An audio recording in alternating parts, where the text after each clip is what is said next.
Egaa kun qophii keenya addaati. Qophii addaa keenya har'aa eebla 15 guyyaa gootota Oromoo sababeeffachuun qophii qopheeffannee wal duraa duuban qabannee isiniif dhiyaannee jira. Nutis qophii keenya kanneen biyya keessaa fi biyya ormaa garaagaraa teessanii hordofaa jirtan marti keessanii haga xumuraatti akka nu hordoftan kabajaan isin affeerree jira. Egaa qophiin keenya inni jalqabaa keessummoonni iddoo qabatu iddoo isaanii nuuf qabatanii jiru. Inni lammataa faaruu alaabaati. Inni sadaffaarratti immoo yaadannoo jaallan wareegamaniitu taasifama. Afuraffaarratti immoo haasaa saaqinsatis kan nuuf taasisanas jiru. Shanaffaarratti sirba tokko kan gidduun isin affeeru ta'a. Akkasumas immoo dhaadannooleen garaagaraa kan jaallanas jiran nu geggeeffaman ta'a. Qophiin keenya haga xumuraatti itti fufa waan ta'eef isinis haga xumuraatti nu waliin turan affeerraa keenya. Faaruu alaabaa kan nu faarfachiisu jaal kolfaa gara fuulduraatti yookiin immoo jaal michuu gara fuulduraatti. Haamileedha jaal michuudha. Haamilee maali? Jaal michuu. Ariifat alaabaa kan nuuf yaabsisan jaal obsee gara fuulduraatti. Arifat.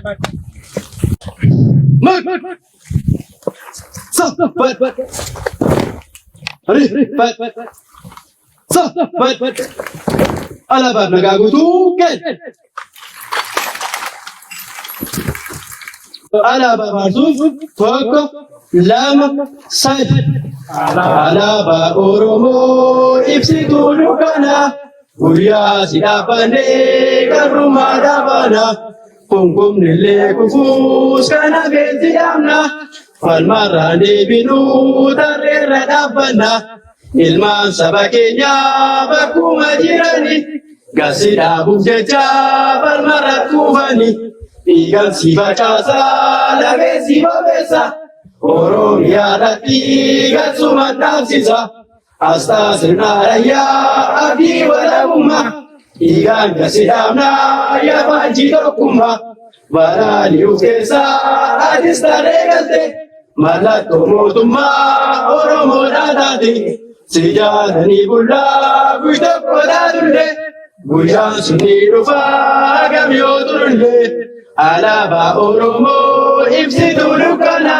Guyyaa si dhaabannee garbummaa dhaabana. Guyyaa si dhaabannee garbummaa dhaabana. Nagaa puus.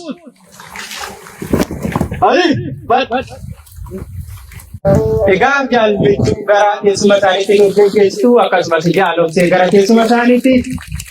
Egaan daawwattoota fi dhaggeeffattoota irraa biyyoolessa Oromiyaa kabajamoo qophiin keenya ammas akkuma itti fufatee jira.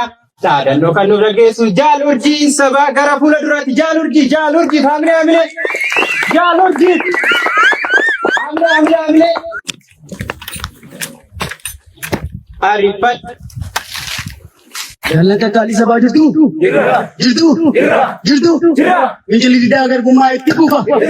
Dibannoo dhiigaan ni dhufa. Kubree jaallan dhiigaan tattaraaraan galmaan ni keenya. Amma xumura qabsootti falma hin lakkifnu. Beelaaf eeguuf hin jilbeenfannu. Loltuu baltuu baqqeellaan. Impaara tortoraa afaan qawween ijaarame afaan qawween jennee Oromiyaa walabaan ni ijaarra. Alaabaa keenyaan dura Oromiyaa finfinnee ni miidhagina. Irraa jalli uummata Oromoo waboolaa jiran. Haalanis. Hawaas. Injifannoon uummataan. Haamilee. Jaalli haamilee. Egaa qophiin keenyas ammas akkuma itti fufatti jira.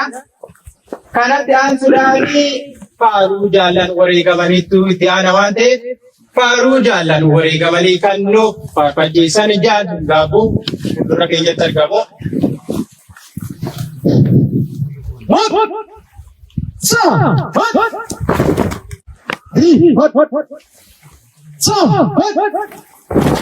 Jaala wareegamteef nagaa guutuu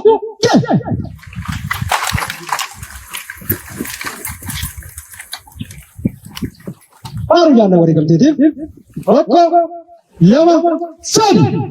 Jaala boonaa Oromoo lammiilee galee siyaasa irraa seenaa qindaatee hanga gurgurtaa miira mul'isu seenaa waan beekotee godhaa baasu duudhi ilaaluutu sireera toluu Ini wale kamna sira bagabu. Ya sabona romo jala wale kane. Arangya dana sira mitake. Arangya kumza mera bukisu. Sera wale mode mola bazu. Dudisla tunde ratundu. Ini wale kamna sira bagabu. Ini wale kamna sira bagabu. Nagar!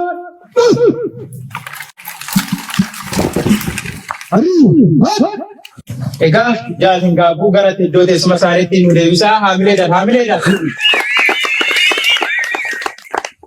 Kanatti aansuudhaanii haasaa isaa keessatti nuuf taasifama. Haasaa isaa keessaa kan nuuf taasisan itti aanaa abbaa birgeedii Nikulaa kan ta'an jaal abdiif hamilee jaal abdiif hamilee.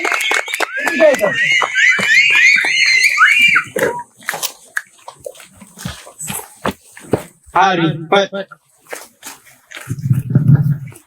Girdo. Baga geessan. Ayyee. Haasaa dheeraallee hin qabu. Haasaa gabaabduudha. Waan ebla 15 waan guyyaa yeroo hunda isaayyuu walitti irra deebinee waan haaraa waan walitti himnu tokkoomti isaayyuu hin jiru. Maaliif hundi keenyayyuu yeroo garagaraatti walitti maamoo ollaa wanti haaraanii wanti keessa deebisanii waan ebla 15 wanti isinitti himu tokkoyyuu hin jiru. Ebla 15 guyyaa gootota akka ta'e eenyuuf iyyuu ifaadha. Guyyaa kana akkaataa lamaan yaadda. Guyyaattiin jaallan iddoo tokkotti hooggantoota qaqqaaliitti hidhamneedha. Guyyaan kuni guyyaa tokko akka gaddaattis akka gammachuuttis yaadannaa jechuudha. Maaliif guyyaan suni guyyaatti tokkummaan Oromoo itti ta'edha. Inni nuufi guyyaa gammachuuti.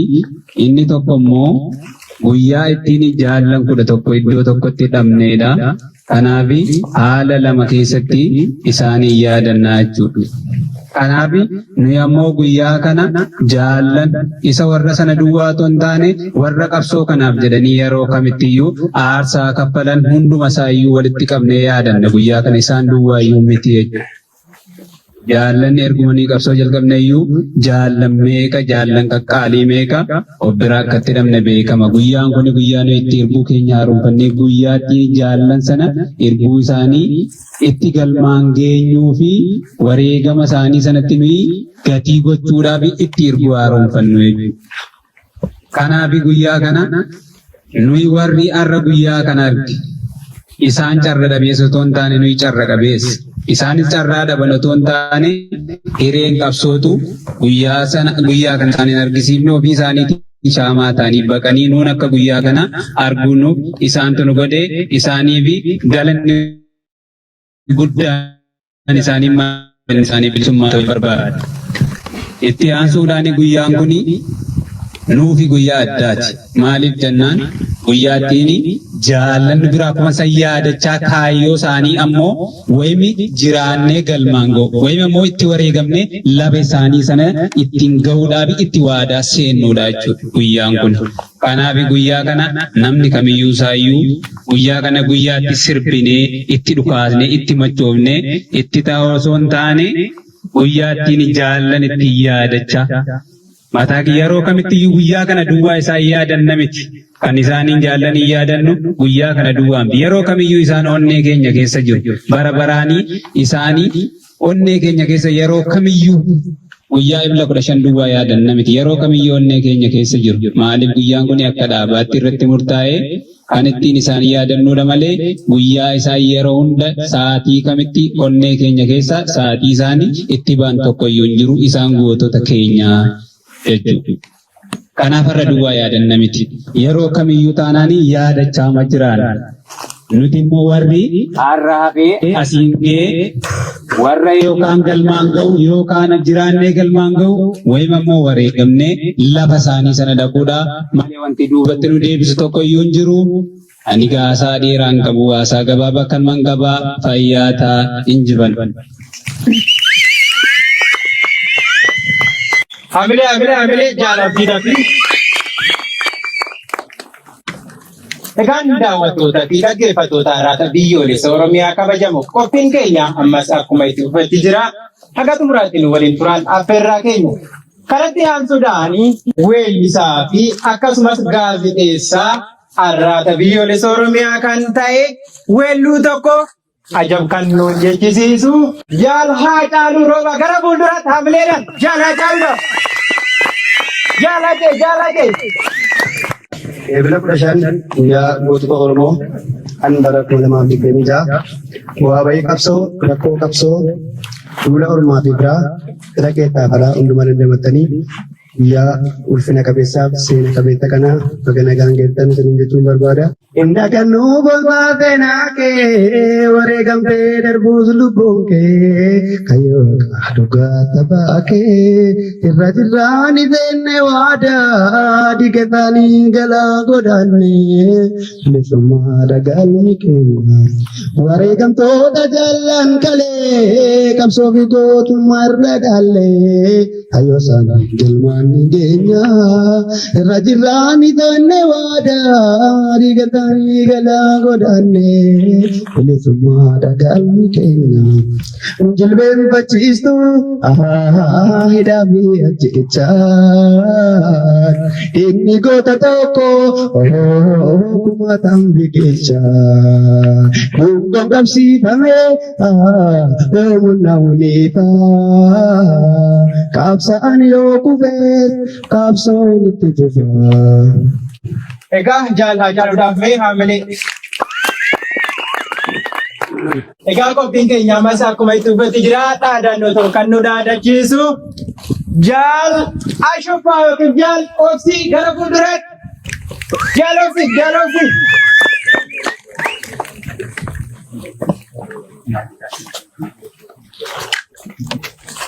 Ariifat. Turi kita garbummaa cukummaa. Bilisummaa ni kan jiruudha. Turi jaallan keenya ni kan tataraaran galmaan ni keenya. Olan tumpantu bakka ilaalu. Tumurri kita garbummaa jiruudha. Ibbaayira ajoobaa beekamee jalan tabeekamee diinaa Oromiyaa walabaa ni jaala. Fincila kita garbummaa itti dhufa. Dibannoo ni kan ni dhufa. Turee jaallan ni kan tataraaran galmaan ni keenya. Ololaan kan jiru bakka ilaalu. Beelaaf deebi'u fincilbiifan. Alaabaa keenya handhuura Oromiyaa Finfinneedha ni birbirsiina. Injifannoo uummata Oromoo.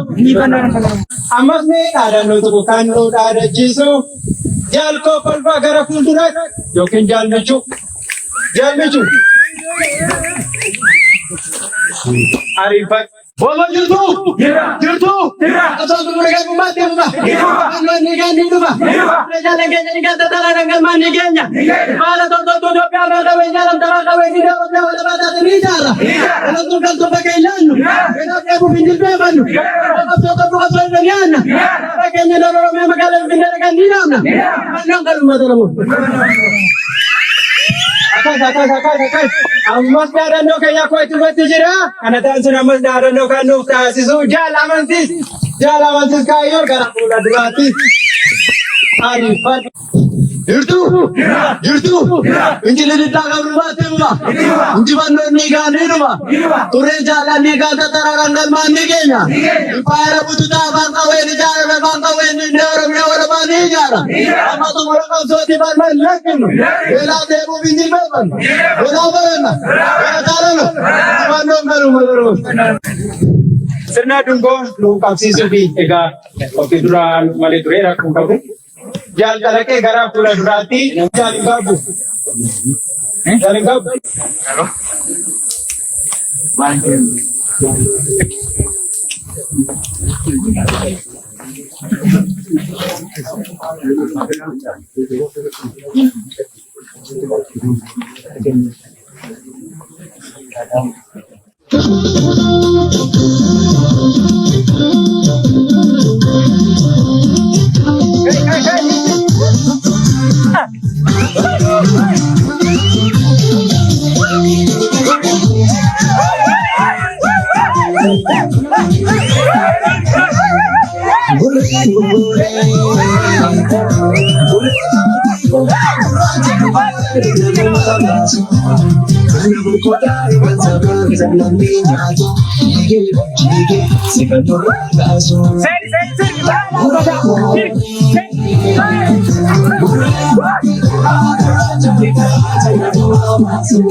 Jirtu.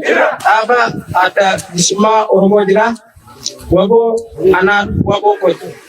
Sabambo tabo ko, umuda loto ko. Oromo sabako gachene diga ko. Jalang wabo, jalang bota kapso, wabo yale chako.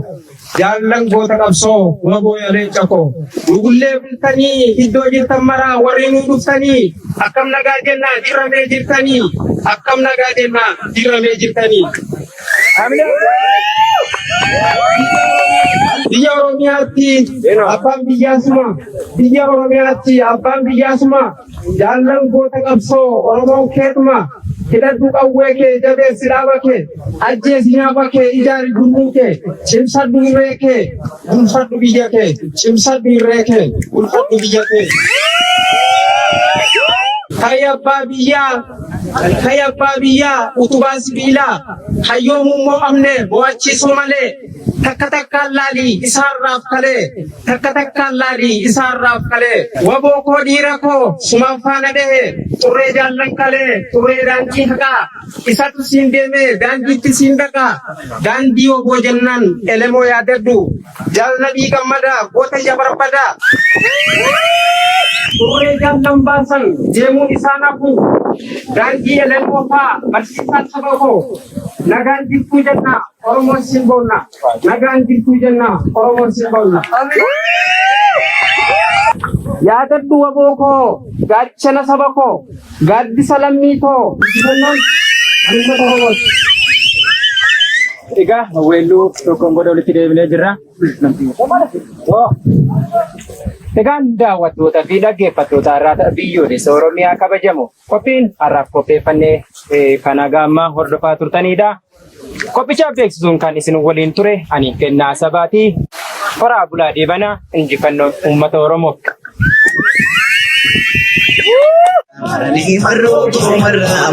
Marani marole ko limange aja nurani limange aja nurani marodani marole ko marani marani marodani marole ko marani marani